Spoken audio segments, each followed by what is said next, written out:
It's crazy that more people don't know about HPV because it affects basically all of us. Someone listening to this is going to be diagnosed with HPV within the next year. 80 to 90% of us will have to deal with this at some point in our lives. HPV is not just a physical diagnosis because there is a lot of sexual shame around this. You know, I hear the words like, I feel dirty, I feel like my body's betrayed me, I feel gross. It's a symptom of our society. Look at the overuse of porn and the over-sexualization of women. This is what makes HPV most dangerous, I think, is the shame aspect, because people don't want to talk about it. Why? Why would a woman feel shame about having basically the equivalent of the common cold for the cervix? Why is it that some people get so impacted by it and then some others don't? From a physiological standpoint, the immune system is the major player here. Chronic stress degrades our ability to have this robust immune surveillance. So then this little thing that could be fine and just dealt with is now a bigger thing. It's a nudge from your body. Why? Why is there this immune dysfunction in the first place? Clearly, my body needs help somewhere. I believe that we are presented with catalysts throughout our life, and I think HPV is another catalyst.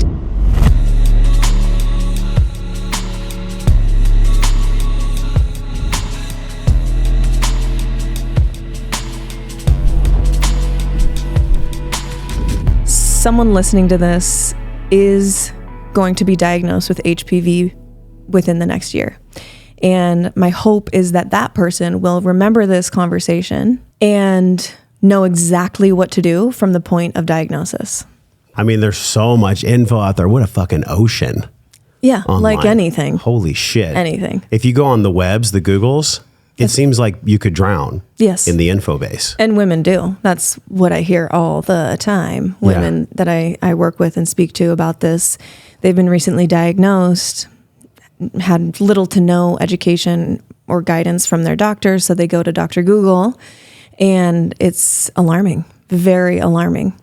And, you can find anything on the internet, and even if it's not based in reality for your specific situation.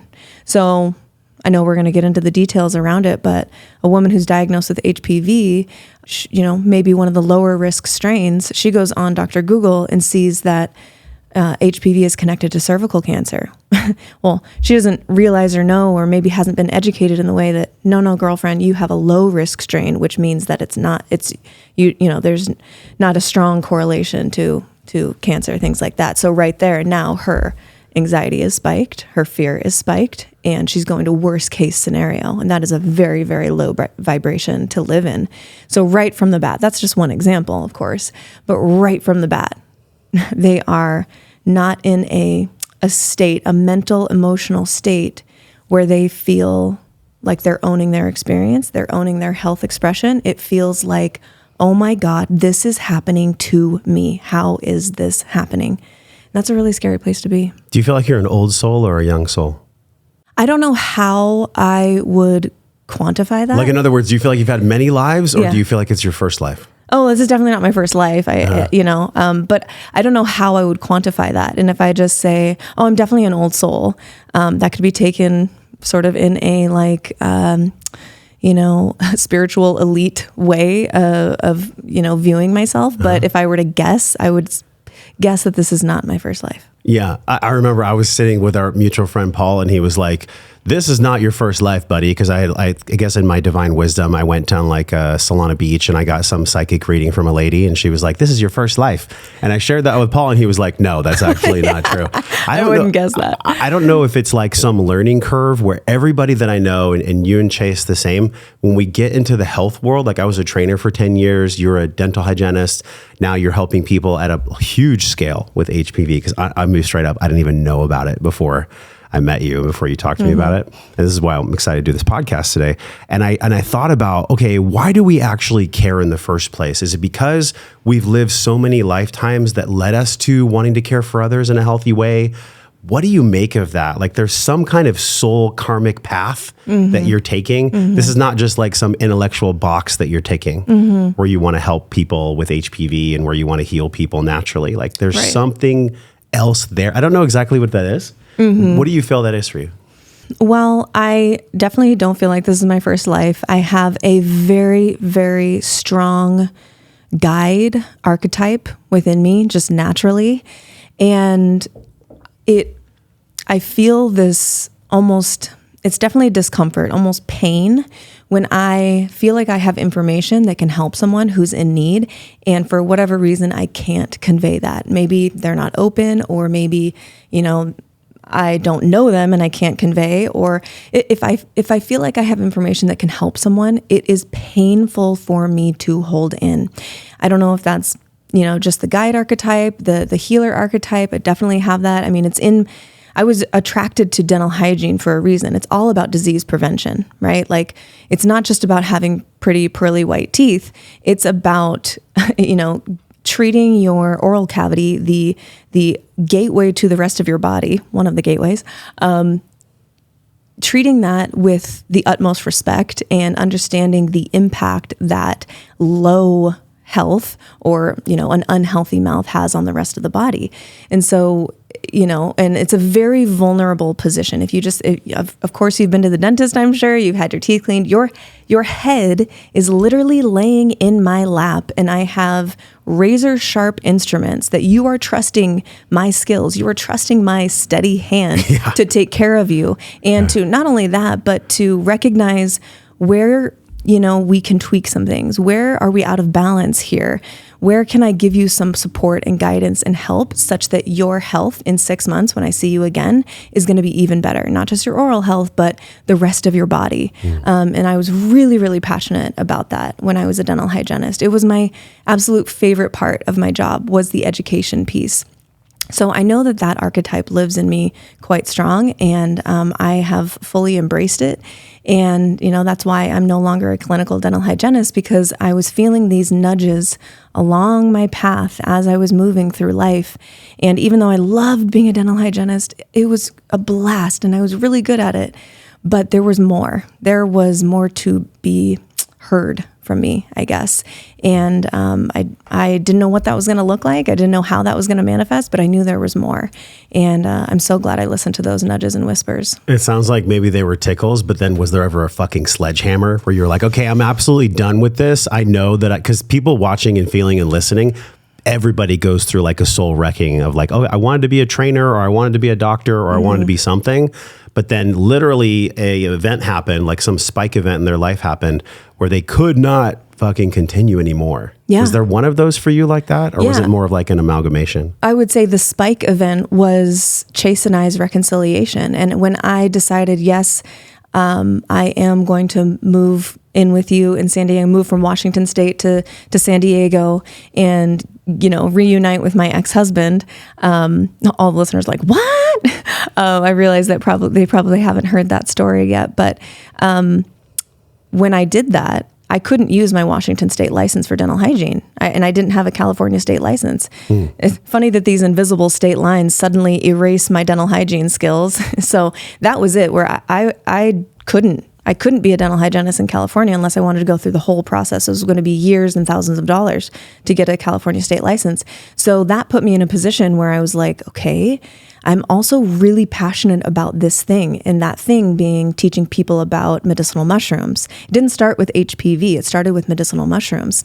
And when I listened to that nudge, it just got really, really clear that, okay, dental hygiene served me for a time. It was like a prerequisite. It really showed me that I value and admire in myself the teacher archetype, the guide archetype, the healer archetype. And that was just a taste. It was a prerequisite for what I'm doing now. So I would say moving to California was that spike moment where it was like, girl, you got to get real. What are you going to do here? Did the mushrooms help you get real? Were you on the back of a sleigh with like an Amanita muscaria mushroom and you just realized in like a haze of 4-hour journey that this was the wrong path for you? Or because I remember for me, it was looking over the Omni in Carlsbad. And when I started this podcast, I broke up with a woman I thought I was going to marry. I put my mom in a mental home and I got fired from a safe corporate job. Yeah. And I was like, holy shit. And so that was my spike moment where I was like, wow, it's 3 a.m. I'm talking to God. I'm actually connecting with myself because I cannot go on anymore. But it doesn't feel like it was pain for you. It felt like No. it wasn't away from something. It was towards something. No, because I loved being a dental hygienist. I thought I was going to do that, until I died, whatever. Like I absolutely loved it. It wasn't running from pain for me. It was saying yes to more blessing, more goodness, more greatness in the life that my partner Chase and I were building together. It was like, okay, this was a chapter that served me well. I'm turning the page here on this chapter, and I'm going to see what else this book has in store. Okay, so the page in the book said mushrooms, or maybe like it whispered mushrooms, but it wasn't psychedelic mushrooms. It was more medicinal, right? Like the reishis, the turkey tails. Yeah. I mean, I have deep reverence, and I utilize all different types of mushrooms in my life. I'm not shy about that at all. But it started, the journey with mushrooms, my fascination with mushrooms started with medicinal mushrooms. And then, the reverence and use of psychedelic mushrooms came later for me. But it really was just dipping my toes. I'm sure you've been here in your health journey where you start snowballing. I started snowballing health information and podcasts, audiobooks, anything I could get my hands on, because I had reached the depths of what for me was a rock bottom. And in my health, I was completely in an orthorexic state, working out way too much, and not nourishing myself. And this was all self-induced. And so I got to this rock bottom. And once I made a flip of a switch, I need to figure this out.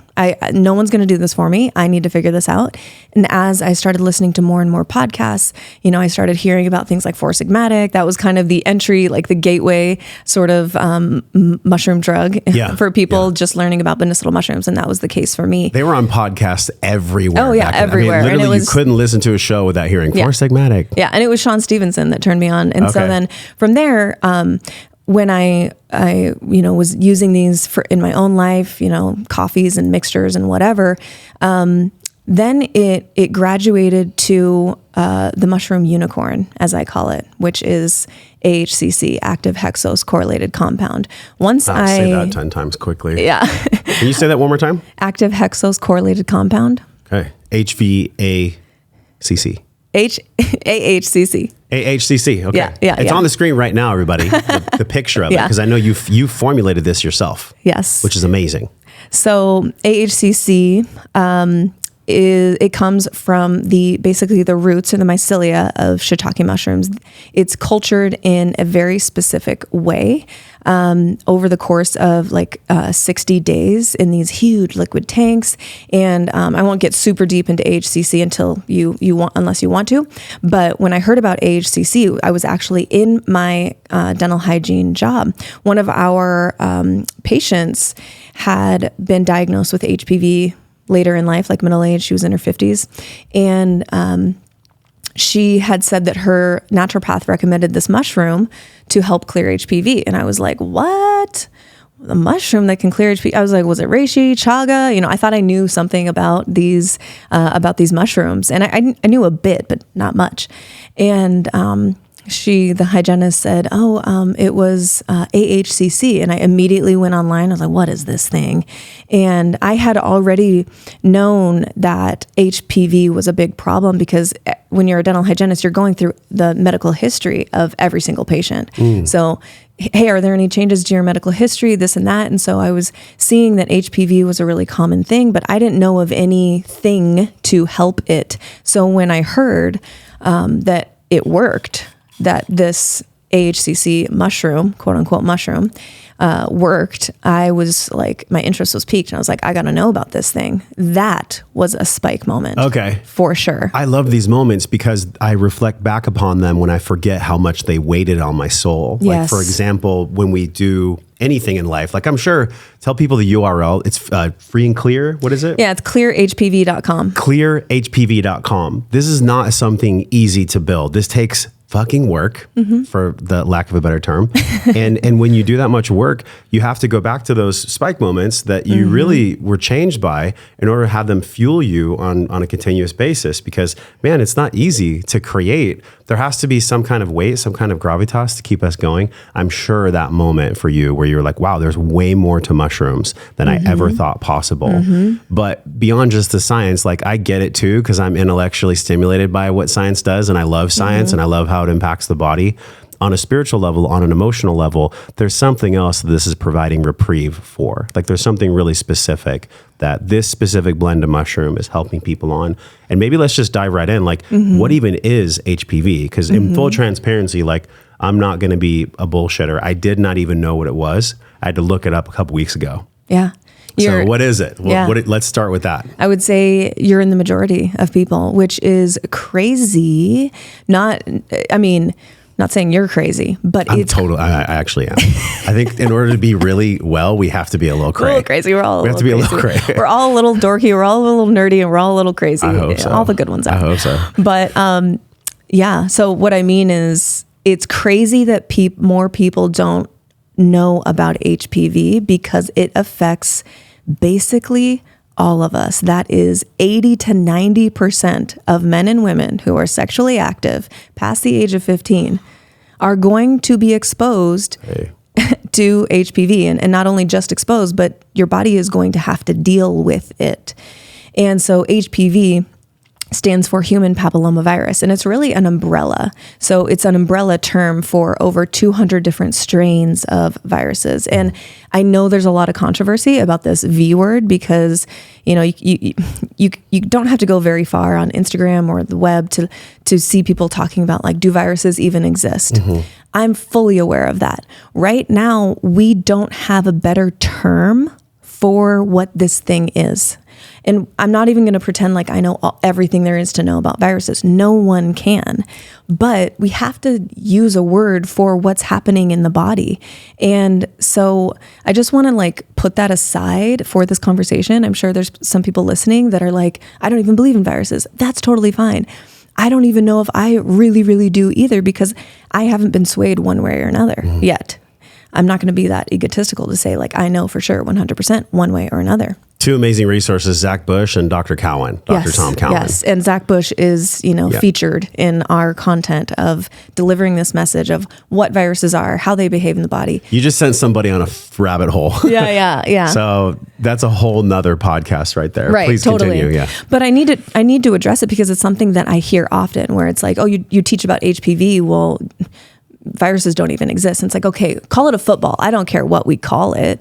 There's something happening in the body that is linked to cervical cancer for some women. So we need to look at this. We need to look at what's happening in the body. So all that's my disclaimer. Okay. So HPV is this umbrella term for over 200 different strains of these different variations of viruses. And they're bucketed into two major buckets of low risk and high risk, which I mentioned earlier. The low risk strains are more associated with things like genital warts, benign growths, things like that. They're not, like, cute. They're not awesome. People don't love to have these things, but they're probably not going to lead to anything like cancer. The high risk strains are named as such because they have a stronger association to things like cervical cancer, and in men, anal cancer, penile cancer, things like that. All of these are rare. It's less than 1% of HPV cases will go on to develop something like cancer, but it's not zero. So it's something that we need to be aware of. So that's what HPV is. It's the most commonly transmitted STI, sexually transmitted infection. And like I said, 80 to 90% of us will have to deal with this at some point in our lives because it is that common. So if it's almost everybody, then why is it that some people get so impacted by it and then some others don't? It's kind of like the whole CV19 theater, right? The COVID, the mask wearing. Some people actually died from it, right? And I'm not here to say that it was anything the media said it was, but HPV, if you put it in the same microscope, even though it's a totally different path, same microscope, what is it about the human physiology? And I'm sure you cover this in the program, right? Yeah. You and Dr. Nathan, who's amazing. He helped us so much with the birth of Nova, my son. Yeah. So shout out to Nathan. I'm sad he couldn't be here today. Yeah. But one really amazing thing I'm sure you found was like, wow, some people react so negatively to this, and then some people just breeze right through it as if it never even touched them at all. What's the physiology and maybe even the spirituality behind that? It's fascinating. Yeah, it is. Well, first and foremost, from a physiological standpoint, the immune system is the major player here. Like any other viral particle, whatever you want to call it, any other virus or thing that we come into contact with that can potentially be harmful, it comes down to our immune system and how robust our immune response, our immune surveillance is. So immune surveillance is the ability of your immune system to detect and deal with, basically, for lack of a better term, these different pathogens, bacterias, viruses, even mutated cancer cells. It comes down to your immune surveillance. Things like NK cells, natural killer cells, which are like, if you think of the immune system as a sort of army of your body, the NK cells are the generals. They are initiating the first response, the first attack, even though I don't really like that word because I don't even love the word like fighting. My body's fighting something. No, your body's integrating a message. Your body's getting a message from some, bit of genomic material from the outside world that's interacting with your system, and it's trying to integrate the message. And for some people, that message is really hard to integrate, and we have these manifestations of disease. That's how I like to think of us interacting with viruses. If viruses were these awful, horrible, deadly things, right now we're in this room, we are breathing probably millions of viruses. There's 10 to the 31 viruses in the air that we breathe, in the soil, in the water. That is like 10 times the amount of stars in our universe. So if viruses were out to get us, if they were here to kill us, we would all be dead already. All of us, poof, bye. So clearly that's not it. So what is it? Could it perhaps be these bits of genomic material that arise from the environment in a stressed state are here to maybe even help us, maybe integrate this message, maybe up-level our software, right? This is our hardware, but our immune system can be considered as like software where we get these upgrades. And just like if your phone is overloaded or if your computer is overloaded or overtaxed or overstressed, you try to do an update and it might just like crash, right? So I know this is an oversimplification of a very complex and nuanced biological pathway in the body, talking about the immune system. But that's how I see it. And so I think people who have very robust immune systems are not going to have a problem with this. But I mean, we live in a very stressful world. We're never going to get away from stress completely. Yeah. But when our stress buckets get so full, from different outside pathogens, from the food that we eat, from toxic relationships, from whatever, work stress, kid stress, these stress buckets get so full, and something like, HPV virus come in, and it's just like the stress buckets are now overflowing. So this little bit of genomic material that maybe 10 years ago you would have been able to deal with just fine, you're in this stressed state, this low-grade chronic stressed state where your cortisol is raised, and by which your NK cells are lowered. We know that. We see that in clinical research, that these really strong low-grade stress, chronic stress, degrades our ability to have this robust immune surveillance. So then this little thing that could be fine and just dealt with is now a bigger thing. The body's badass. First and foremost. So badass. So all the ways that you beautifully articulated the terrain inside of us that is wanting these upgrades, when the message, I liked how you said that, there's some kind of little snippet, some little message that's turning off and on epigenetic coding that's either making us well or making us have disease. And so why do you think that the creator of all things, right? Great spirit, God, and infinite intelligence, put these little snippets out there, these little messages like HPV, to bring people from chaos to order? Because sometimes, and I found this in my own life, I have to go so deep into chaos that's the only way I can find order on a soul level, on a being level, not faking it, like actually embodying peace, embodying order. What do you make of that? I've never actually thought of this question, and this is why I love what we do. Yeah. Why do you believe the Creator put that little snippet out there for us to direct us from chaos to order? What do you make of that? Well, I am of the mind, I tend to align with the law of one, sort of raw representation of why bad things exist in the universe, quote unquote, bad, evil. Why does it exist? I believe that we are presented with catalysts throughout our life. And I think HPV is another catalyst. It's an opportunity for growth.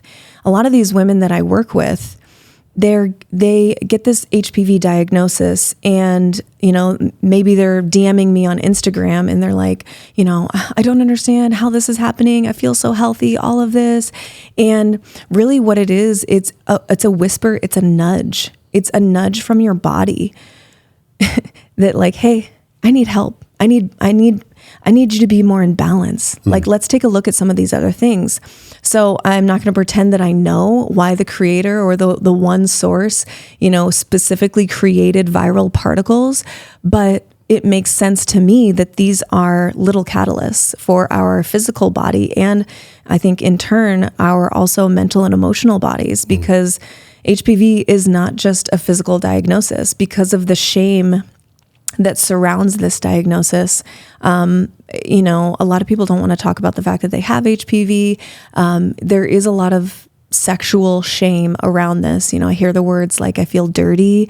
I feel like my body's betrayed me. I feel gross. I don't even want to tell my partner, which is really sad. It's honestly heartbreaking. It's a symptom of our society. Look at the overuse of porn and the over-sexualization of women, where back in the day, and in Austin, you can go down to Lady Bird Lake, and I think there's women topless where they're not being sexualized. They can just be out there. But there's this hyper focus on sexuality. And then there's almost this creation of a vacuum where people are watching porn, and then they're the ones that are out there judging others for being sexual. I think this whole shame blame game, which is really like, I think why what you're doing is so important, is because the emotional aspect of what a woman goes through, and men get it too, right? But it's mainly more women. Well, yes, men are actually, if you want to know the exact statistics globally, this was a recent meta-analysis that came out of the Lancet in 2023.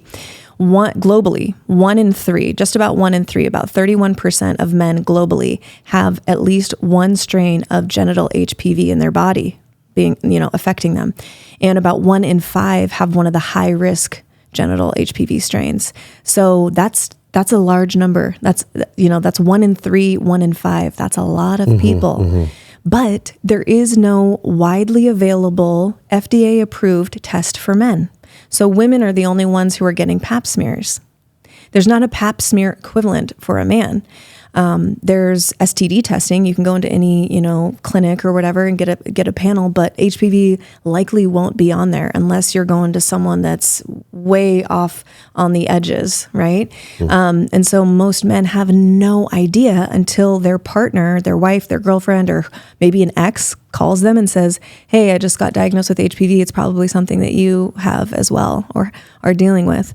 So I forget your exact, I was where going you on a tangent and I pulled us back to the river. The tangent was that you answered in the river. The tangent was there's people like that are out there that don't even know they have it. Why is it such even a big deal that they have it? You said that there's a really aggressive form that harms people, and then there's maybe a non-aggressive form that doesn't exacerbate, and really maybe you could even live a totally healthy life if you had it and you'd never have to clear it at all. What's the difference between the two? And honestly, like, why should women and men care so much about the aggressive form? I think that's really what it is. And then we can get into the shame aspect, because that deserved so much more nuance and so much deeper exploration. I started to tease it, but like, we'll go back to that. So let's go back to the shame, but really, like, why is it such a big deal that we care about this?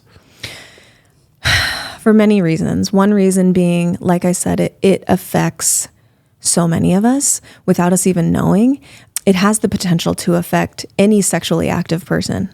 Unless both people have been only with one person their entire life sexually, then you're at risk. So that's basically all of us. Okay. Yeah. Unless you're like hardcore Mormon. Right. If you've on only an been island. if both people have only been with one person, then you're probably good. If you own a TikTok account, it's not you. You're not that person. And so that's not most of us. Yeah. Most of us have been with more than one person in our lives. And so the prevalence is why we should care. Also, if left unaddressed, untreated, undiagnosed, unsupported, unguided, it can lead to cervical cancer. About 350,000 women die every year of cervical cancer. And it's one of those horrible, awful cancers that are really, really hard to treat because it just kind of blows up in the reproductive system. And there's not a lot of great treatment options once, at least in the mainstream, the conventional model. There's not a lot of great treatment options. So if you are a woman with a cervix, or if you are a man who loves a woman with a cervix, because of the prevalence and that risk, it's really, really important for us to know what this thing is and how to treat our bodies if we ever do come up positive, or if your wife or girlfriend comes up positive. This is not woman papillomavirus. This is human papillomavirus. So something that we really try to convey to the women that we work with. We also work with men as well, but mostly it's women. We through the program that we have, we really get her male partner on board with like, dude, guy, this is a team effort. This is not a her issue. If you've been sexually active, this is a you guys issue. And there's no blame or shame happening here. There shouldn't be, because there is no way to tell if she exposed you or you exposed her. It's just a you guys thing now. So that's really important. And then I think another layer to this conversation is the opportunity, the offering, the coercion, the invitation to receive the Gardasil 9 vaccine at very young ages for little boys and little girls. Parents need to know what HPV is and what you can do to either prevent it or to clear it if it is positive, because the vaccine has a whole slew of issues and problems with it. So this is another layer. This is not just men and women who are sexually active. It's also parents that need to know what is up with this vaccine, because right around 9 years old, your pediatrician, if you're seeing a regular pediatrician, they will likely recommend this vaccine for your child. Well, this isn't medical advice, and nothing ever is. No. But I actually don't want to ever see a pediatrician for my son or my daughter. I'd rather just go to people that I trust in my network. Yeah. Now, granted, I'm in a specific bubble where I have access to that. But for the average person, this is why what you do is so important, because if they don't hear this message, and if somebody that is suffering or that just found out they have HPV doesn't hear this, they may fall into the clutches of what I call the system or the medical mafia. Yeah. And I got a glimpse of that when Nova was born. It was probably the most, I want to say, like top 3 traumatic things in my life, just to go through the NICU and just see the belly of the beast from inside of its intestines. Like it was next level trauma for all of us. And granted, those people there, I don't think they have ill intent. I don't think they're evil people. They're doing the best they can with the knowledge and education and really all the work they put in to get there. They don't want to have any kind of like overload of letting go of the 10 years of schooling that got them there, what their ego might react to if they were to all of a sudden see the light. But what happens in the darkness is, this is on the screen right now, the Gardasil lawsuit accused Merck of fraudulently concealing evidence regarding the health risks of Gardasil while falsely promoting it as a vaccine that can prevent cervical cancer. To me, I'm like, okay, it doesn't surprise me, but it also still makes me sad. Like I can't get away from the emotion of a company actually knowingly putting out a product. And it's not even I don't think that vaccines are products. I think vaccines are actually just tools to make money. A real product is of service, like true service. Right. And I'm not here to demonize anyone, but like the evil that is out there in the world, and maybe you can go into this a little bit. I'm sure it's why emotionally you care so much about helping people to not fall into the clutches of getting this vaccine. Go into that a little bit. Yeah, I mean, the reason why I care so much about this is not because, to my knowledge, I've never faced HPV. I've never been positive. So it doesn't come from direct personal experience, but my personal experience is in speaking to women over the past 4 years who are so desperate for help and have been completely left in the dark, left behind by their provider. That's what gets me so fired up. And not only that, I know the system is set up. Again, like you said, it's not because these gynecologists are bad people. I think, the large majority of doctors, physicians, providers get into the medical world because they truly want to help people. But we know how the system is set up. It's not set up to help your long-term health and vitality thrive. It's set up to manage symptoms, not to look at what those symptoms might mean upstream and go upstream and fix those and address those, like what I try to do, how I try to help women. It's like, okay, your body's having a symptom of cervical dysplasia, which is where the cervical tissue starts to degrade and become damaged because of this HPV virus. So that's the manifestation, is this cervical dysplasia. Their answer, their solution, that I say in the heaviest quotes possible, is to go in and remove a portion of the cervix. Cutting away a part of the body is not a solution. It's not a treatment. You're literally just turning off the check engine light. So it's not addressing anything. And there are more non-solution solutions that we can certainly go into.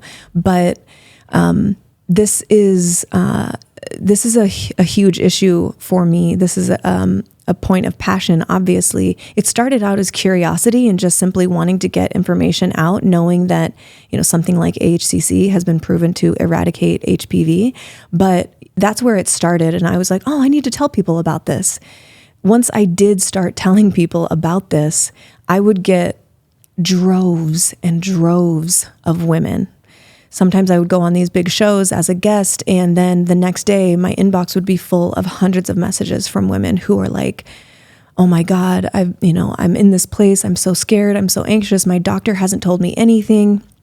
Once you hear thousands of stories like that, you realize there's such a deep, deep problem in our medical system, that these women are completely left to their own devices. And it may not be a big deal for the provider because of the prevalence, it's being diagnosed probably 5 times a day for that provider. So it's not a big deal to her. So she says, okay, come back in 6 months, we'll check you again. That woman now hears HPV, and now she's running through all the things, all the questions, the concerns. She's laying awake at night, wondering, is this going to affect my fertility? How do I even bring this up with my partner? Am I at risk of getting cancer? Is this going to affect the rest of my life? Am I going to die from this? Like, I've literally heard women say, I feel like I'm going to die from this. And once you hear thousands of stories like that, this passion in me has just gotten deeper and deeper and deeper. This seed has just gone deeper and deeper and deeper inside of me as I speak to more women and realize how big of a problem this is. Do they find out about it just on a normal, annual pap smear? Is that where they find out about the HPV results typically? Yeah. So generally, women over 21 go in, get their pap smear, and then after 21, it's recommended to start getting tested, or actually after 30. After 30 is when they start testing for HPV. You can ask for the HPV test or screen, but they might not do it automatically until age 30. So you can ask for it. If they see that there's an abnormality on the pap smear, then they might say, okay, we need to do an HPV screening, or we recommend this. They might just do them together. It's a little different for everyone. Depends on age and things like that. But so every 1 to 3 years, usually women are going in and having this screening done. They're looking at their cervix, and it's usually either coming back normal or abnormal. And then they look at it from there. Okay, this looks like it's HPV related. And then from there are different levels of severity of the cervical dysplasia that this can cause. Cervical dysplasia just meaning, again, that the cervical tissue is starting to change, transform, degrade. And if that goes on long enough without being addressed, it can turn into something like cervical cancer. Okay. So for me, I would never freaking experience HPV like Carrie Michelle. Like, it just wouldn't happen. Right. The amount of physicality that goes down with the degradation of the cervix, which is like so sad, which brings it back to my other question that we don't have an answer for. Why would infinite intelligence create this message for us? I do believe that chaos wants order. So there's some type of order that's wanting to be sought out by this being here. And then what happens is I think we live in this ego construct of a society where anything that's not understood is first vilified. Anything that is not understood, that doesn't make sense, like gravity, that we can't see it or feel it or touch it or understand exactly why it's there, it gets demonized. And I find that to be the case more often than not, unfortunately. So I want to go back to the shame part of it, because there is so much shame around just our society and sex. And even look what happened in the 80s and 90s and the 2000s with AIDS, and just all the ways that everyone is judged, quote, quote, for just having sex, which is a beautiful part of being alive, right? We have sex, we eat food, we bring life into the world. Talk about the shame aspect of this, because I think so many people are suffering. So many women specifically are suffering with this. Yeah. Why do women feel so much shame around HPV? Yeah, this is a big question, a seemingly simple question maybe, but I think it's multifaceted. One is the societal, just our culture, on Carl's Jr. commercials, on billboards, on Instagram, like sex is just plastered everywhere. Yet someone might walk by a mother with, a child who's breastfeeding with her breast out or visible or whatever. And they're like, oh my God, she just wants attention or something like that. Like that's a very, very low vibration thought. But it's like, holy crap, how is there this huge discrepancy between, a woman's body and sexuality and what her actual, functional, breast milk is for the baby and everything. So there's this huge discrepancy. We know that. And I think with HPV, I think sometimes this can be rooted back to, believe it or not, like it or not, America does have this imprint of religion in our society, like on our money, in God we trust. I don't know a lot of people who don't celebrate Christmas, which is technically a religious holiday. Easter, things like that. We have this imprint, this low sort of like religious essence to our society, to our country. And in that space, sex is demonized. Sex is wrong. Sex is bad. Sex is gonna, I grew up in the evangelical Christian church, and that is not for the faint of heart. No, that's like a roller coaster for the soul. Evangelical, yes. Evangelical and Pentecostal, both. Yeah. So I grew up in the Christian church, and sex was this huge thing that they wanted you to think didn't exist. So if you found out that one of your friends in youth group or church or school, I went to a Christian school as well, was having sex, it was like you judge them, you demonize them, they are not to be hung out with. So I'm not saying that this is the case for everyone. I'm just making a point that there is this imprint on our society. And so I think that our view of sex and sexuality is completely distorted from a lot of different things. And so I think within that, we have to we get to really sort of play detective and figure out why would a woman feel shame about having basically the equivalent of the common cold for the cervix, right? Because of how common it is. And because we can interact with HPV, our body can deal with it. And we might never even know that we were ever positive. Our bodies dealt with it and we're fine, just like the common cold. But for some people, they get the common cold and they don't do well. Some people, they get HPV and they don't do well. And so this is our opportunity, I think, to take a step back and look at why is there this shame piece? This is what makes the HPV virus very dangerous, in my opinion, because less than 1% are going to develop cervical cancer, right? The odds are in your favor that you're probably not going to die of cervical cancer. What makes it dangerous is that when people get this diagnosis, specifically women, because they're the ones that are going and getting tested through their Pap screening and things, they have to carry this burden. And for most of them, it is a huge burden on their shoulders, not knowing who they can talk to. I literally just had a call with a woman this week who joined our Clear and Free program. She said that, I don't even want to say this out loud because it's so heartbreaking to me. Say it, please. She said that she told her girlfriend after she was diagnosed HPV positive, and her girlfriend, they were at her apartment and they were cooking dinner together, and her girlfriend said, well, I don't want to eat your food. You have HPV. And that's whether she said it in jest or not, when the woman who I was speaking to said this, it didn't seem like it was in jest. And that is, you now feel like you're tainted, you're dirty, you're gross, you're this, where people don't want to interact with you because you have this infection. That is fucking heartbreaking. And how do you place that?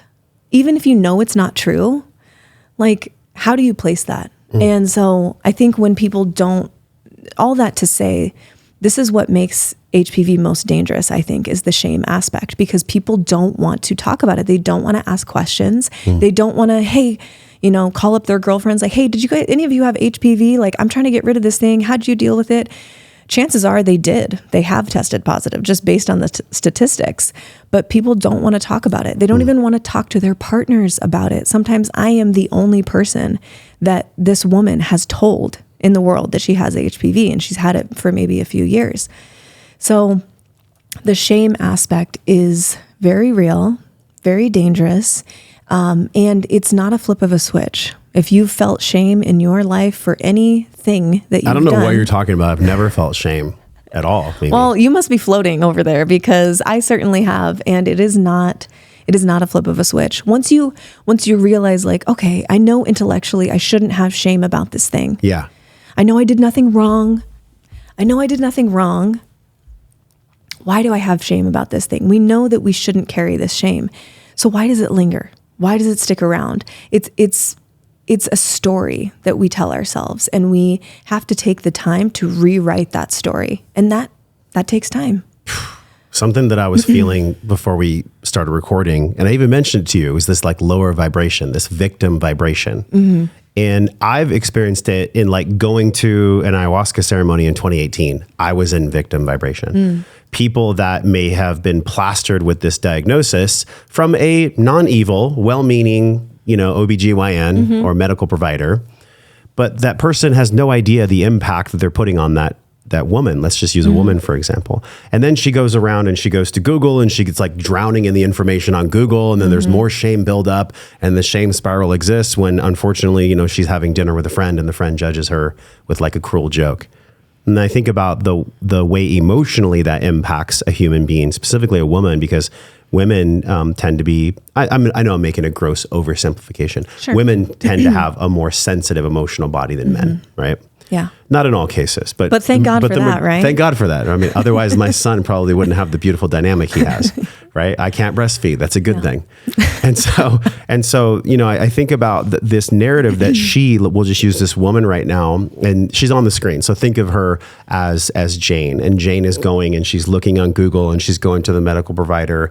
And then all of a sudden she hears this podcast and she's like, wow, what Mimi is saying makes sense to some part of me. Some part of me is resonating with this not being a lifetime diagnosis, not being a shame thing where I have to sit in this low vibes. Mm-hmm. Talk about the two paths, because one path Jane could go on would be the path of shame, the path of vibration of victimhood, where she then goes and gets another vaccine and does all this unnecessary treatment, has a part of her cervix cut out. I mean, what an incredibly sad, arduous path. Then there's the other path, where she could work with somebody like you and she could do something that actually addresses her immune system and the way that her body is actually built to survive and to thrive.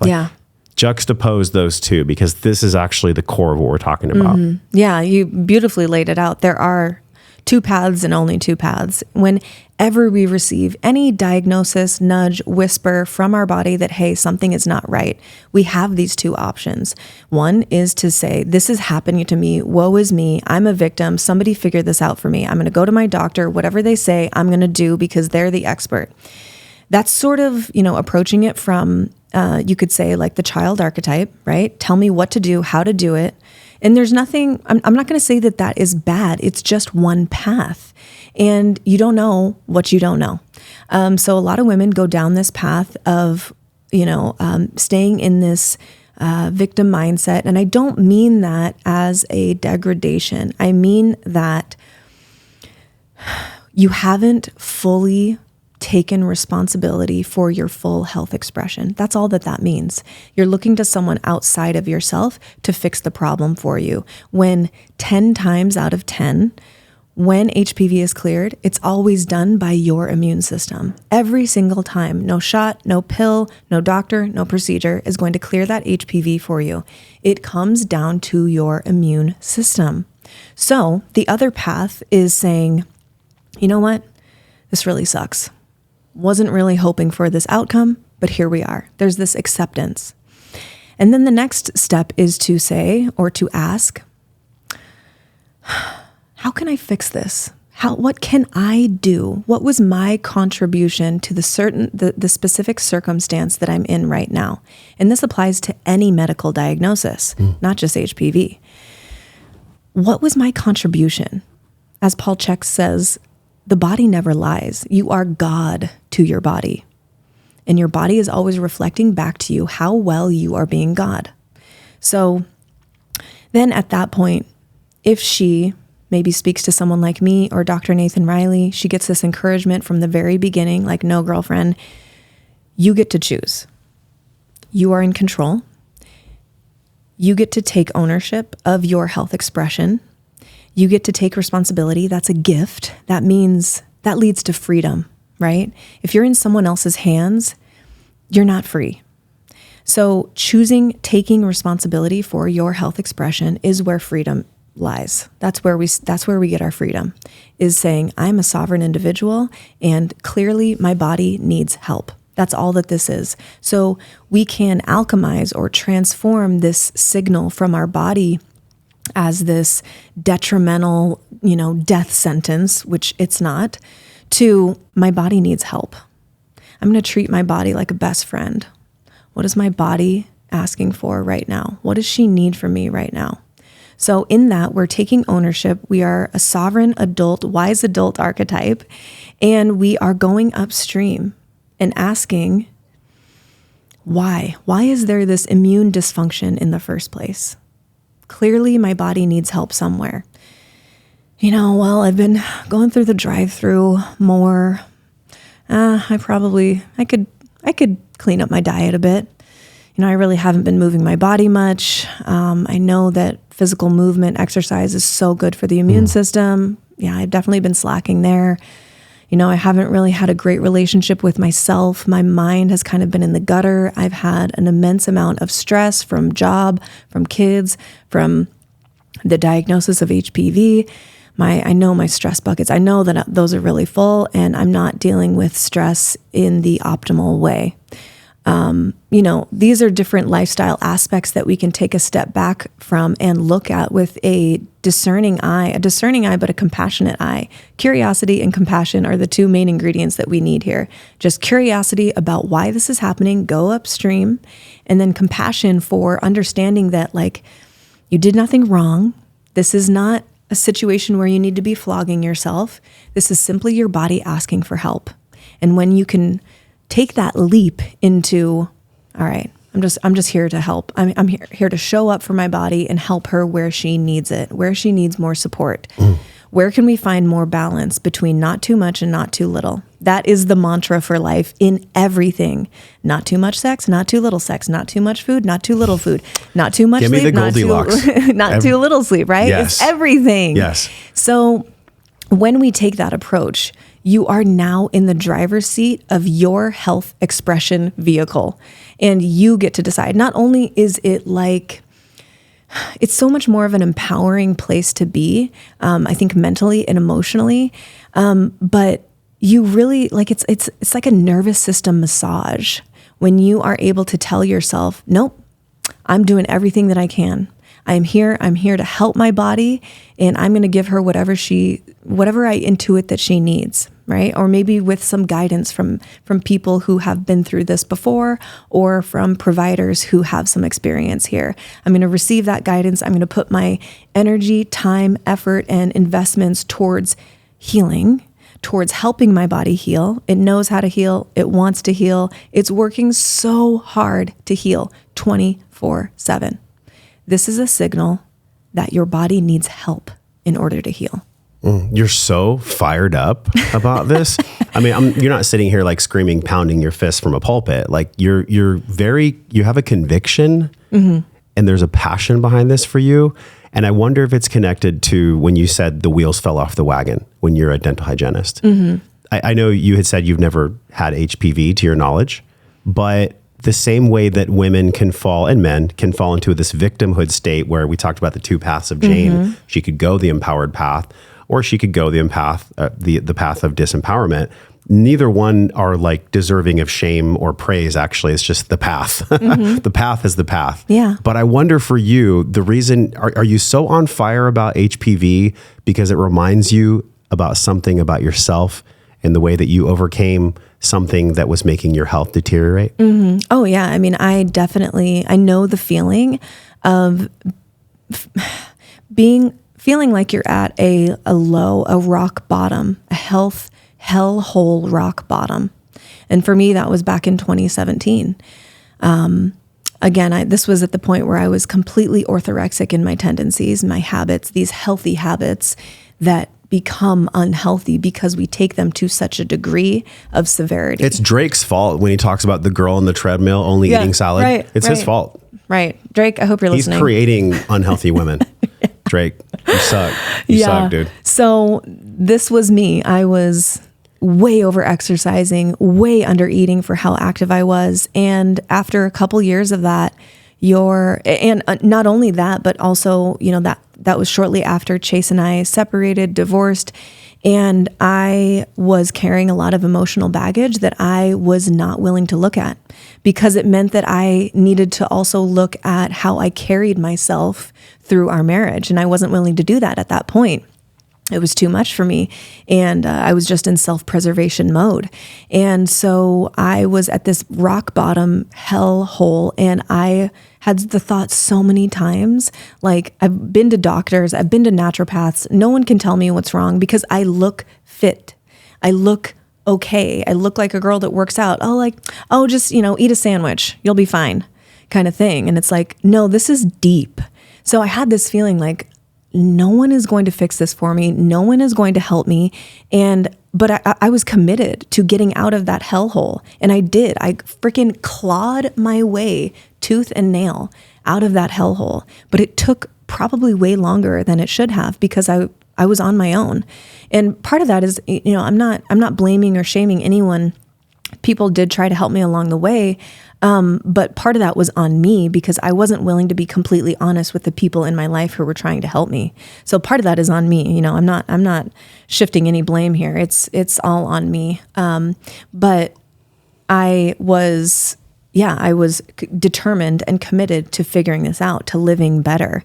And I figured it out. I'm not saying that I'm at the destination of health because I don't believe there is a destination, but well, yeah, we die. Yeah, right. That's the destination. Right. But I mean, you don't get to a point where you just say, I'm healthy and I'll just be like this forever, right? It's a journey.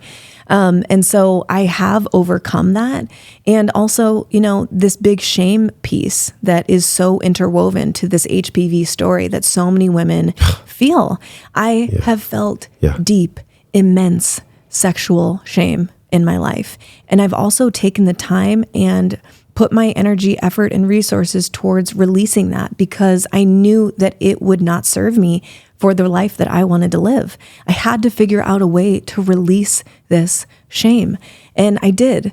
And, I'm really proud of that. And I want to be able to share this process with other women, any woman that it resonates with, Again, I have this lived experience and it pains me, when I feel like I'm not able to share it. Well, you're here sharing it literally in the light, which is super important. I don't know if that was like a cool like spell you just casted on us, right? You're here in the light sharing it. I've shared, maybe like 20 podcasts or more about my own journey of shame with pornography and shame with like kind of a sex addiction with women in Pacific Beach, California, which was an easy path for, I think, a lot of men to take. I was in the fitness industry. Like, it was just a very parasitic environment. And we know that pathogens are parasitic, right? Sex is the most beautiful, like, sacred. I've been learning this with Carrie Michelle, you know, like what sex actually is. What sex in a divine union is so different than what I thought sex was in the past. So fucking different. And actually, it created a bubble through my own behavior. And, you know, I love the old version of myself because he was literally doing the best he could with the amount of consciousness and knowledge that he had. But he literally was not doing what was serving his soul. And also figuratively, like you could look at it in a book or you could see me in real life. And if you had any consciousness to yourself, you could look at like a 20-something-ish version of me and you would say, wow, this guy seems like he's not on the right path. He seems like he's really actually just taking advantage of others and hurting himself, because deep within inside of me, I didn't have an understanding of what loving Josh was. I didn't know what that was. I was seeking it through literally the cervix of women. I was seeking love for myself by getting it somehow on a temporary basis from women. And it took me so on a deep journey to actually touch that shame in moments. Sometimes when we touch the shame, maybe there's not even a space of courage in our heart that thinks we can even handle it, because the emotion of shame can be so heavy. It can be so much to even carry. Like, so I do think that there's a right time to heal for everyone, and that time is different. Because honestly, like, this is why repressed memories come up. Like, somebody in their 50s all of a sudden remembers that they were molested, because literally their brain can't handle it. Their unconscious would not be able to survive, so to speak, if they had the information. So somebody comes to you and they're at that point where they're cool to let go of the shame now. They don't want to carry the shame anymore. I wonder if there's a courageous path to even describe, or what words you could even use to describe what is the courageous path of letting go of shame. Because that is like, yes, we're talking about HPV and sex, and we're talking about letting go of sexual shame, which I think is probably the biggest liberation for all of us, especially I'll speak for myself as a man with like previous sex addiction. But what does that look like, you know, in your opinion, from your own life and from the women that you've worked with, and just, you know, the sage that's developing inside of you, the elder that's developing inside of you? What does she say about the pathway of courage to actually heal shame and let it go? What does that even look like or feel like? Yeah, I love the way that you articulated that. One thing I thought of when you were sharing your experience that I think will resonate with anyone who's listening, who has gone through a rocky time, maybe toxic relationships or hookup nature, or whatever the thing is that you might hold some shame about. If you never find your edges, you will never find your center. So we as humans are looking for those edges. And we oftentimes have to experience what we are not, or what we do not want, in order to know, like, not just know, but like gnosis. Like, I know with every cell in my body that I am this, or I am that, or I want this, I want that. So we all do this. We all have to explore, right? We all get to explore. So I think that's the first thing is understanding that we all, to some degree, go through this stage in our life, or we should. I think it's part of the maturation process of becoming a wise adult, is understanding what you don't want and what you don't want to continue creating in your life, because you have experienced it and seen that it is empty. You can't know until you experience it, for sure. So I think there's that piece. And then also, you know, you said the courageous path, which I love. It doesn't feel like we love it when we're in it. Right. You know, it doesn't feel like love. Yeah, retrospect. Courage doesn't always feel like love, for sure. Yes, for sure. Yeah, courage is not without fear sometimes. I think maybe all the time. I think that's what defines courage, is like, in the face of fear, I continue, I go this way because I know it's the highest version for me. It's the highest path for my true self, my true nature. So I think the path of courage for this woman who's carrying shame is sort of, I would say, rooted in a little bit of homeopathy, where the poison is actually the medicine, right? If we are connecting sex and sexuality, sensuality, pleasure to this shame, like sex is wonderful. We are sexual beings. There is no reason why we should feel shame about being sexual beings. It's literally the thing that keeps our humanity continuing on, the human race continuing. Like, we all need this. There's nothing to be shamed about there. But yet we do. There is still shame. And I think the homeopathy piece is, this pleasure, right? We shame pleasure, not just in a sexual sense, but even like, oh, I shouldn't have had that piece of cake, but you loved that piece of cake. Oh, I shouldn't have gotten that massage. I should have cleaned the house instead. Like, but you loved that massage. It was pleasurable. You found peace and relaxation within that. So like we should and should not on ourselves all the time. And we carry this guilt or shame with us when we absolutely don't need to. So I think in this case, at least for me, the antidote is actually more pleasure. So what I mean by that is being present enough in your life to notice and to experience the full bouquet of pleasure in your life that is available to you. The reason why pleasure is important is because you can't experience pleasure without being present, without paying attention, right? Talk to any woman. If she's up in her head during sex, there's a 0 chance that she's going to orgasm, right? Yeah. Like, we know that. You have to be present in your body and willing to surrender to the experience to feel that pleasure. And so that presence is important. I think especially when it comes to HPV, because a big piece that we haven't really talked about much is the stress piece. And how many of us are walking around with our phone? We're like, okay, scroll, email, work, and we're just in this go mode all the time, not even present in our own lives to experience the pleasure that is running, that is so bountiful if we would just put our awareness there. So I think tapping into more pleasure in your life taps you into presence. Presence makes you slow down, breathe. You know how important breath is. Breathe into your belly. You're not up in your chest. And just giving yourself even 5 minutes of pleasure every day is 5 minutes of stillness, 5 minutes of breath, and 5 minutes of presence. And I think that is the courageous path for the woman, is leaning into this pleasure aspect. And, if we're just speaking to women, I think men and women both could certainly develop their skills in this area. But for women, I talk to a lot of women who are, and this, a lot of women have a really hard time getting into their feminine, feeling that feminine flow within them. I don't think your partner has any problem getting into her feminine. From what I see, she seems very... you'll have to ask her. Yeah. I have no comment on that. Okay. That's the safer path for me. Yeah.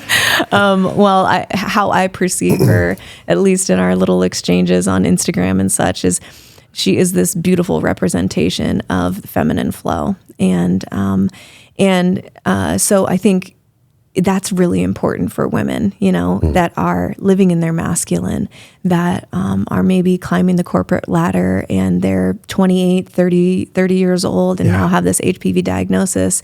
And if they talk to someone like me, work with someone like me, I'm going to encourage you to step into that pleasure, surrender, feminine flow in your life more and more and more. Yeah, y'all are going to hate what I'm about to say, but I think I know, I have the gnosis. I love that you said that. I have the knowing that for me in my life, my Marcons with my sinuses, my battle with my weight, shame around pornography, relationships, inner child work, all of these different aspects of self are literally God mirroring back to me a way that I can be more loving to Josh first. And then I can give that to Carrie Michelle. I can be more present with you. We can go have tacos and I'm actually just like present with you while we eat the tacos. Instead of thinking, does she like me?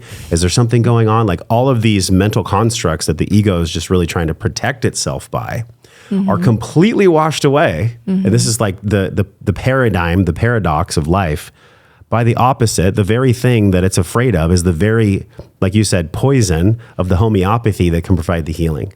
So how do we get rid of shame? We actually dive into pleasure. Now, for me, I want to be careful when I say this. Like, it's not just about hedonistic pleasure where we're like going to go party and do a bunch of psychedelics and say that there's ceremony, but it's actually just a party and you just want to have fun. Yeah. There's the pseudo eros, the pseudo pleasure that I think people can fall into where it's like, it's all good vibes, bro. And like, that's life. And if it doesn't feel good, don't do it. The middle ground on that is big. In my calendar, it actually says self-love from 5 to 6. It's a fucking calendar invite, Mimi. If it's not in my calendar, it doesn't happen. It works for me that way. I don't know how you and Chase do it, but like, how do you make sure that you're not going to the pseudo pleasure and that you're actually nourishing yourself with the real kind of pleasure that's going to give you the healing in all aspects of self? How do you do that for you? I simplify. It can be really, really, really simple. We like to overcomplicate things in our culture, society, and, you know, I think these complex health issues, there is this assumption that the answer must be very complex, but I think that it's oftentimes way simpler than we think it is. So for me, I mean, it can be really simple. So like for anyone who's just listening, I'm just closing my eyes, my hands are on my thighs, and I can literally just slow my breath down and drop into what am I feeling in my body right now. That's all you have to do. You can do this sitting, you know, on the toilet in your bathroom, outside on your back porch, in your car before you head inside from a long day of work. This is a really good time to transition into that feminine flow and really dip into pleasure. Certainly before sex. If you are a feminine essence, if you are the feminine representative in your relationship, I would highly recommend trying this practice. It takes 3 to 5 minutes, and you might just experience a heart-opening, really powerful orgasm from this. So you can just get really quiet, still, close your eyes, put your hands on the tops of your thighs, even just that. If you have like bare skin, just feeling how soft your skin is, like, and just leaning into that and like maybe make a noise. Like, what would that noise feel like in my body if I were to give a noise to that pleasure, right? Whatever that looks like for you. Num, num, num, num, num, num. Oh yeah, or just like a, Yeah. It can be very, very simple. Or, you know, even just sitting in this chair. This chair is super comfy. Like, I'm just noticing how good my butt feels in this chair. That feels awesome. If I was outside, I would probably be sitting in the sun and just noticing how good the sun feels. Or maybe I would take a deep breath into my lungs and notice how good the cold air feels inside my lungs.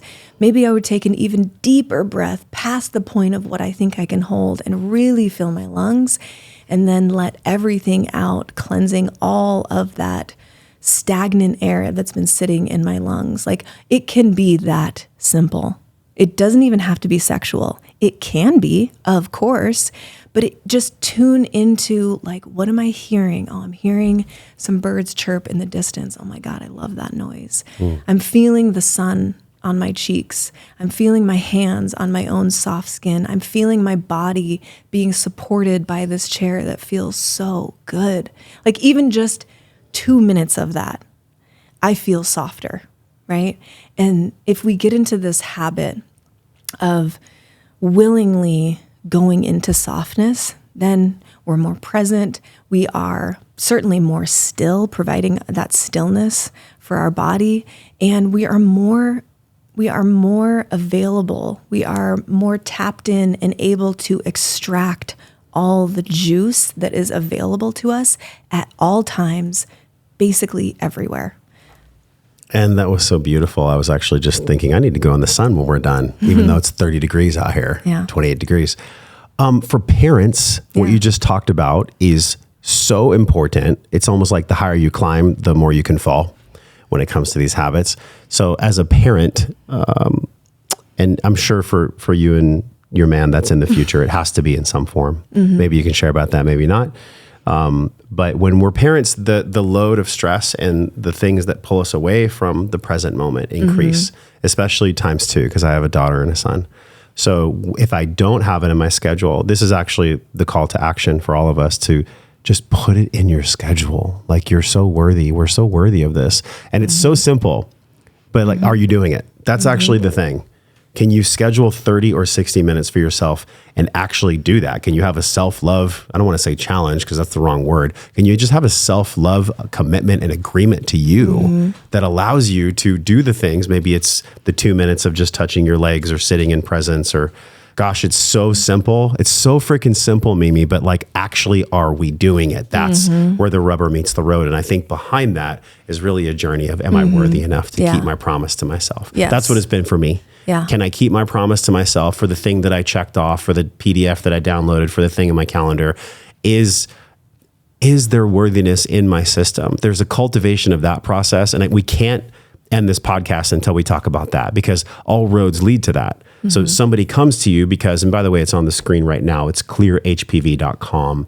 And thank you. It's a discount you gave to the audience. It's 10% off. So Josh 10, share this podcast with somebody that's been maybe dealing with stress or trauma around HPV. It's clearhpv.com. But what I'm really wanting from you, and honestly, I'm selfish on the podcast. I'm sure you guys are too. Yeah. You want the medicine. That's why the medicine is in your podcast name. I want the truth. I want the wisdom. I want the wisdom that's going to make me more well. And so I wonder what you'd say about the self-love piece that's connected to even giving ourselves the permission to follow through on the practice of commitment and nourishing us, giving us that hour or 20 minutes. What did that look like for you up to this point in your life? And what can you share for all of us? What's the wisdom you can share about keeping promises to oneself when the stakes are at their highest? You have such great questions. I think, again, it comes back to, and this is absolutely true in my own life, which is why I can say it with such conviction. It comes back to treating yourself like a friend you are meant to help. So, or a child that you're meant to help. If your either son or daughter needed something from you, and it truly needed something from you, and was asking for that, like they were hungry, they haven't eaten in 12 hours, and they are needing food, and they're asking for food from you, and you were like, too busy. That is literally denying them what they need and what they want. And it's a simple example, but if we can somehow transform the way that we think about ourselves, because we all do have that little child in there somewhere that's looking for nourishment and love and connection and intimacy. If we can think about it in that way. And for me personally, the word that I chose this year, Chase and I have this practice of choosing a theme or a word for our year that is maybe multifaceted, that can apply across different aspects of our life. My word is stretch. And bringing up something that you had mentioned, are we going to have kids and things like that? Yes, we have definitely felt that parenthood adventure call, and probably within the next year, we'll do our best to make that happen. But this is something that I've chosen, this word stretch, not only for the physicality of like, if I become pregnant, I'm physically going to stretch. And what does that mean for me? How I think about myself, how I see my body, how I treat my body.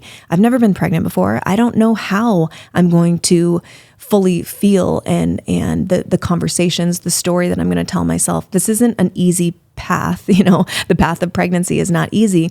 So I chose that word for that reason. And then also, being a podcaster, being in the health and wellness field, I'm sure you feel this to some degree too. We have so much knowledge. We have so many bits of information up here in our head. It's like we know what to do. We know what is going to make us feel best. And it comes down to, are we actually doing it? And so that stretch, that word that I've chosen, is literally a cue to myself where I can ask myself honestly, because I'm treating myself as a friend that I am meant to help. I chose this word stretch. I know that I want to, need to. My intention is to, take a walk on the beach today. I'm feeling that I need that. I need that grounding. I need the ocean. I need the sound. I need the meditation. Am I going to do it? And part of me is like, well, you could squeak out another Instagram post and maybe make a few sales here and there. That's probably the rational choice, but that's not stretchy. What's stretchy is what I know that I need, but maybe in this moment, there's something holding me back from giving that to myself. The true stretch is saying, this can wait. I'm going to go here because I know that it's what I need. So I would say to the listener who maybe has a hard time following through, you gave perfect examples of maybe you need it in your calendar. Maybe you need an accountability buddy. Maybe you're going through something with someone and you can check in with each other. Yeah. I'm not saying that you should always depend on another person to keep you accountable to what you need to do in your life, but it can be a good like starter pack, right? And then I think choosing something, a cue to yourself, get really still, quiet, maybe journal your intention, what you want for yourself this year. Maybe that is clearing HPV. What is your intention? What do you know you will have to do? What is your dream? And how will clearing HPV help you realize that dream? Like what will this provide for you? You have to anchor it into something that is deeper than just a positive or negative test or whatever else that is coming up in your life where you're like, I know I need to do this, but for some reason I'm not providing it to myself. You have to anchor it to something deeper than just you, than just the superficial details. So I would encourage everyone out there, it's still early on in the year. If you haven't chosen a dream, objective, or goal for your year, I would do that ASAP. And then look at that and say, how will clearing HPV or, improving my health in this way or that, how will it help me achieve my dream? Or how will my anchoring to my dream help me do this? You have to anchor it to something much deeper than just what you know in your head up here.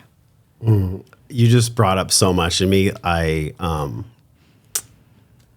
My friend and his two daughters were in a plane crash and his name was Christian and it happened just a couple weeks ago. And I was talking with Mark, my mentor from the Vision Quest, and he said,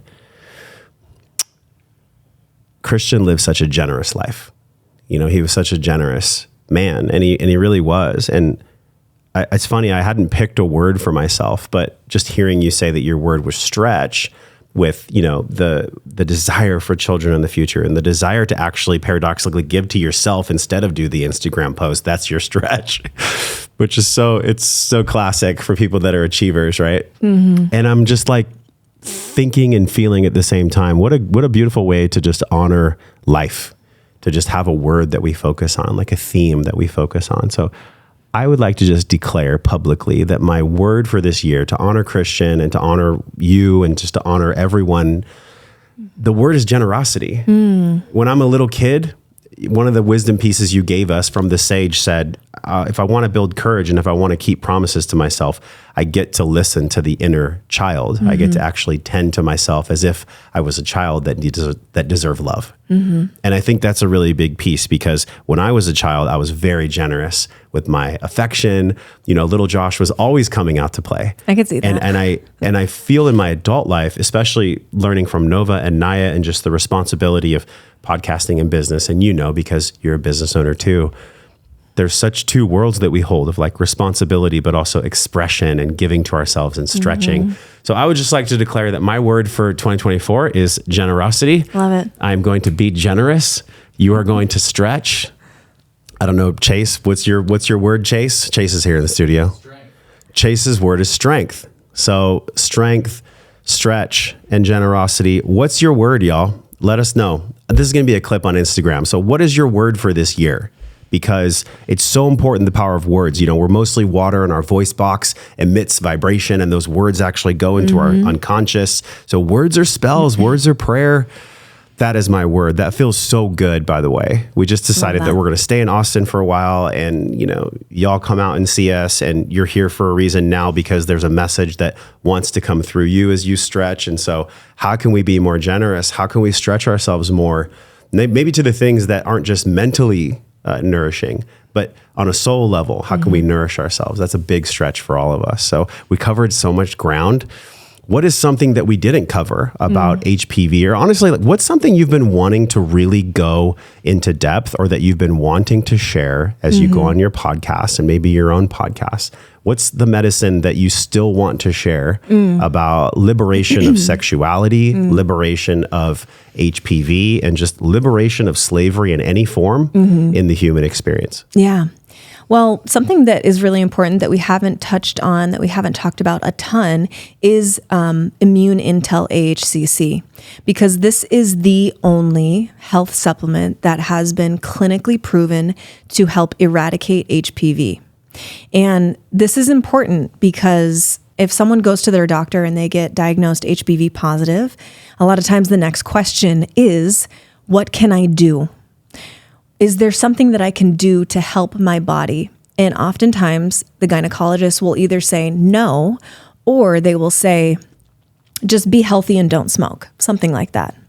Just maybe cut back on drinking, don't smoke, and try to be healthy. Well, for the woman who doesn't drink that much, she doesn't smoke, and she thinks that she's healthy, what the fuck? What the heck is she supposed to do? Yeah. Because I hear that a lot. I don't get it. I'm so healthy.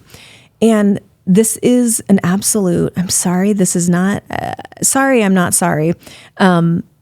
This is absolutely wrong. This is not correct. There is so much you can do to improve your immune system almost overnight. And some of those things are, a lot of these things are free. Sunshine, grounding, laughter, breath, sleep, right? These all help improve our immune function.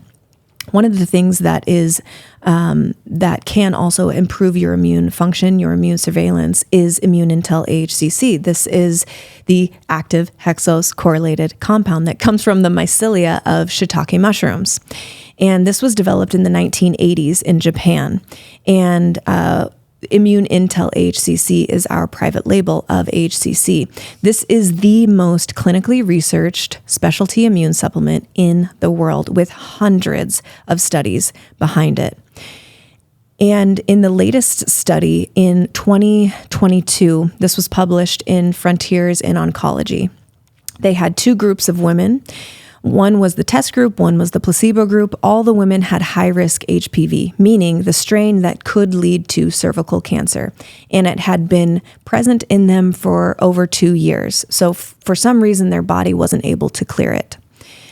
They had two groups of women and gave AHCC to one group of women, and the placebo group received an inert sugar pill that did nothing.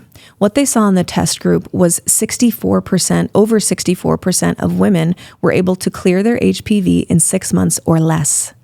The placebo group, only 10% cleared their HPV in that time frame. So that is a statistically significant difference here. As good as AHCC is, and I will go to my deathbed talking about Immune Intel AHCC because of its myriad of benefits and helpful mechanisms of action in the body, for sure. But as good as AHCC is, that 64% is not 100%. So what's missing here? What's missing is that any woman listening right now who has been diagnosed positive for HPV, you do not have a AHCC deficiency. There is something that's going on in your life that is negatively impacting your immune response and immune surveillance. We need to figure out what that thing is. Yes, Immune Intel AHCC can help. It's a big piece of the puzzle.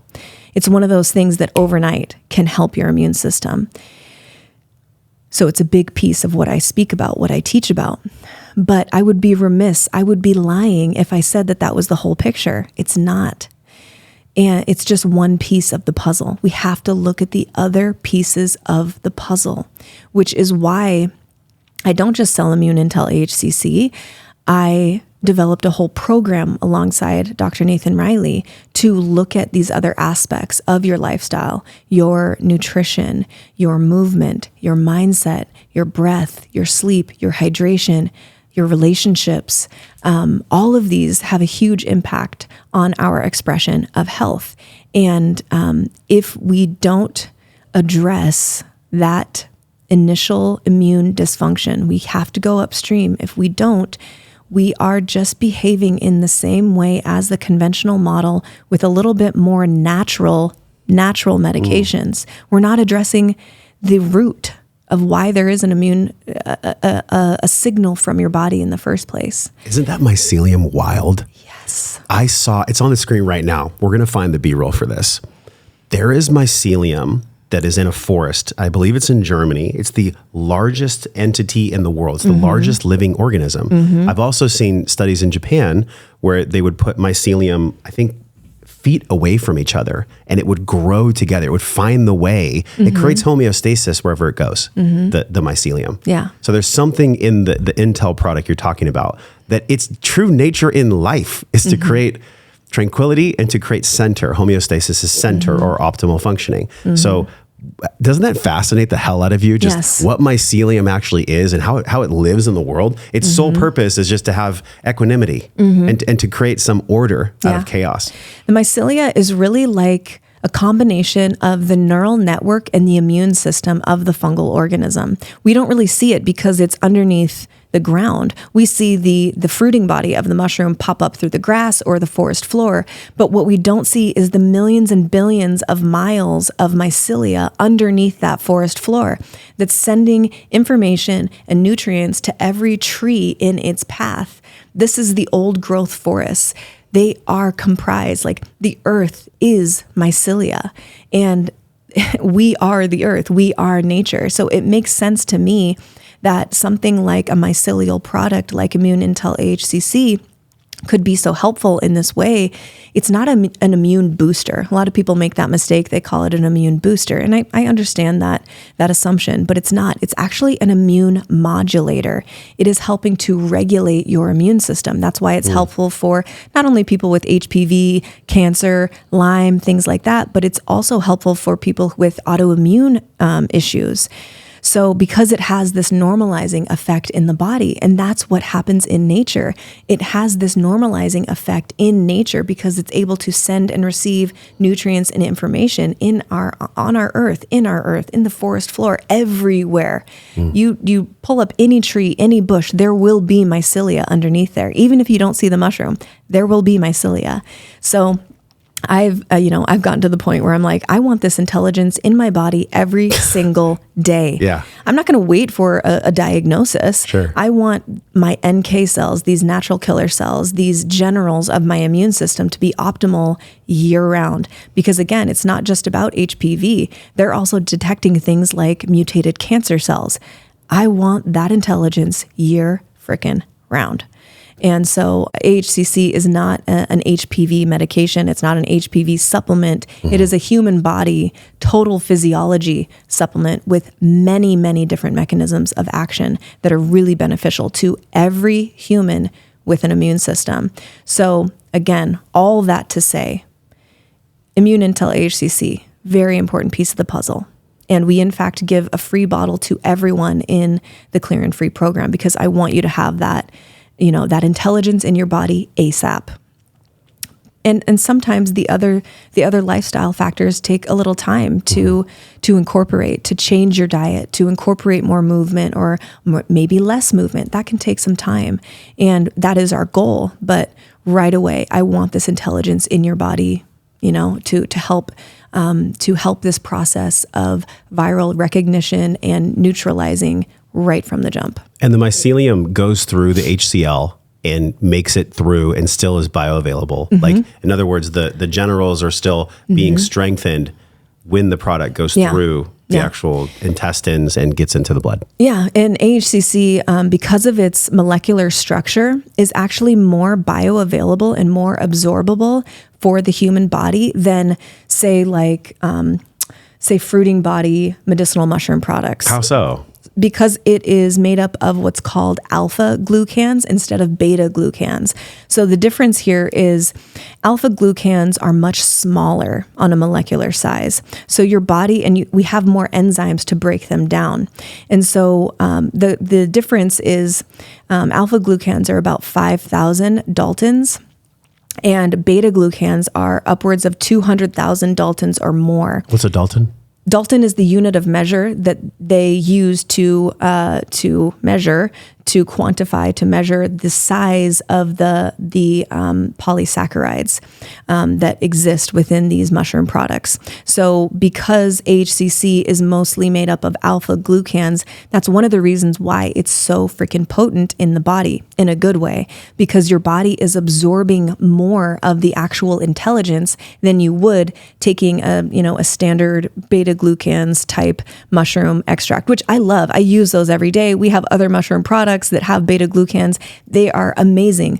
Their immune benefit usually comes from the GI tract, this stimulation of the GI tract, less a direct connection to things like NK cells increasing, T cells increasing, things like that. So that's why we see such a huge boost, a huge uptick in things like NK cells. It's up to 300% more efficacious. And that communication between those NK cells is also improved. So AHCC is literally a mushroom unicorn. That's what I refer to it as. The alpha in this case is what we want. I mean, we want the beta as well, but we really want the alpha.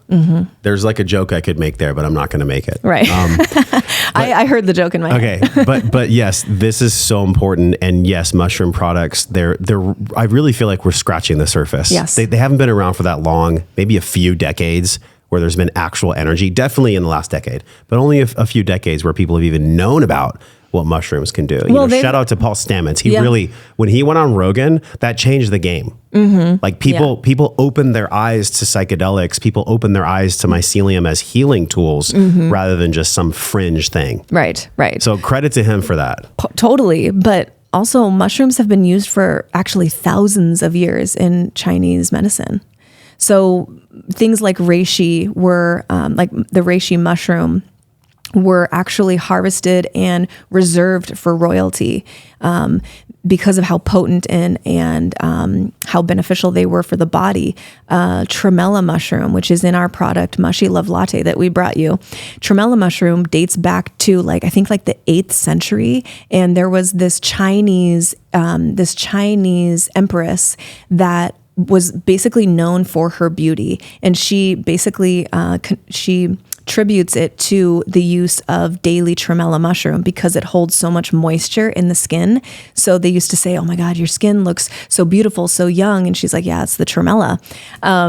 And so all that to say, these mushrooms have been used for thousands of years. It's just in our awareness where we're swinging back towards more natural approaches to health, where in the last, I would say probably 30, 40 years, they've come online more for us. But this intelligence has been understood for a very, very long time. It's just swinging now back to us and making the rounds around the earth, I think. Well, huge shout out to mushrooms. Yes. Thank you, mushrooms, for all the ways that you help with your divine medicine in so many ways, not just on a brain level, but on an immune level. And let's face it, like a spiritual level. There's something that I want to ask you, and I ask every guest, and you already answered it when I asked you about wisdom, because I think wisdom applied with life experience really leads to wholeness and wellness and well-being. You can't have well-being. You can't fake it. It would be nice. Actually, no, it wouldn't be. It wouldn't be nice if we could fake it. It would be nice if maybe at times there was an easier path to living well, to having well-being.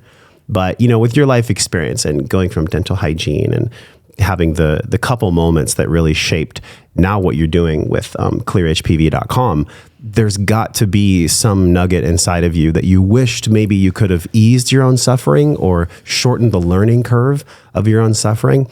If you were to give your maybe 18, 25-year-old self that little piece of wisdom, what would you give her? What would you tell her that could have eased her suffering or made her suffering a little bit less? The words that came to my mind were, "Girl, chill out."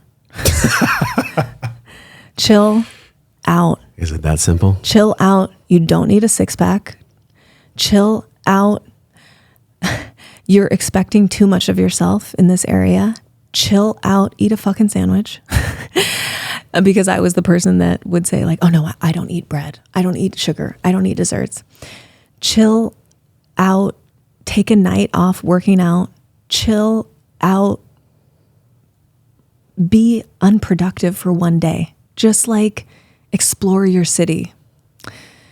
Chill out, I think, would have been, and if I would have really heard that and taken it to heart, I think that I could have avoided a lot of psychic weight and stress in my life, trying to be just so, trying to get it perfect. And when I, or avoiding failure, like chill out, girl. You're just learning. You don't know what you don't know until you know it. And once you know better, you can do better. Just chill out. So that's what came to my mind. That's a recipe for wellness. I wonder what else you might say. How do we live our life well? What is wellness to you now with the road ahead for you and everything that you're doing in the world where you're truly being of service to people? It's not easy. Is there an ingredient list, or is there a way of being that you do your best to embody? I know you're not perfect, or I hope you're not perfect. That'd be kind of boring if you were perfect. No, definitely Maybe not there's perfect. days where Chase is like, wow, she actually is perfect. She's perfect. I hope so. But how do you live your life well? What's that like for you now on a high level? We talked a lot in the depths of how to do that, but on the highest level, in the most simplistic way to articulate it, how do you live your life well? I would say here, there's so many things. Like this is a whole podcast. Sure. But for me, living well, I think, is rooted in my relationships. Obviously, my relationship to self and source, first of all, but also my relationship to my partner that adds so much joy and love and blessing to my life to such a degree that I didn't know life and love could be this good. My relationships, working relationships, people that I respect in our industry, this, like, it adds so much to your life to know that there are such good people around you. Even if you've only had one podcast with them, that you could probably email them and they would want to help you in some way if they could, right? Yeah. Your network is so huge. And the time and energy that I put towards my relationships, it pays off every year just tenfold over and over and over. And I think above all else, my relationships, family, friends, working relationships, and certainly my partner and myself provide wellness because I'm pouring into them. And that's really where I receive the most blessing in my life. I could talk about blood tests. I could talk about, just having an open mind in life, just resisting the urge to say, I already know that. How much wellness would be added to your life if all of us just stopped saying that? Oh, I already know that. I already know that. I already know that. And just continually be curious about your life. I could say having very unproductive walks where I'm not walking for efficiency. I am walking, one, to get movement, yes, but also to interact with my world, my environment, to stop and smell the rose. We walk to the grocery store every day to get our food for dinner. It's just a couple blocks away, and there's this rose bush right outside. I stop every single time because I want that pleasure in my life. I want to be able to stop and smell the rose. And I could go on, but I think ultimately the biggest piece is my relationships that I pour into. It's beautiful. And I want you to please carry, I'm casting a spell with my words. Please carry that wisdom when you bring children into the world, because the practice of doing that will become more challenging at times. And it's so valuable. It's so important, because who's the next generation when we're gone? If they're not going to embody what's been shared today, then why are we sharing it? Right. What's even the point of us having this discussion if it's not going to be carried on? So this has been great. I've really enjoyed having you back on the podcast. We'll have to do another one where Chase comes on and bring some of his wisdom about how to integrate the feminine and masculine into the masculine form, which is also needed. It's why on the screen, the upside down triangle in our logo for Wellness and Wisdom is me wanting to embody my own feminine. That's been my learning curve in life. And so thank you for teaching us today. Thank you for being here. Until we see you again, we're both wishing you love and wellness. We'll talk to you soon. Hey, thanks for watching this video. If you love this video, hit subscribe. That way you'll be automatically notified when new videos come out, new episodes, and also share this video with a friend. If you loved it, they're gonna love it too. Check out some of the videos on this screen that are perfectly curated based on the video you just saw. Make sure you follow me, and I'll see you in the next video.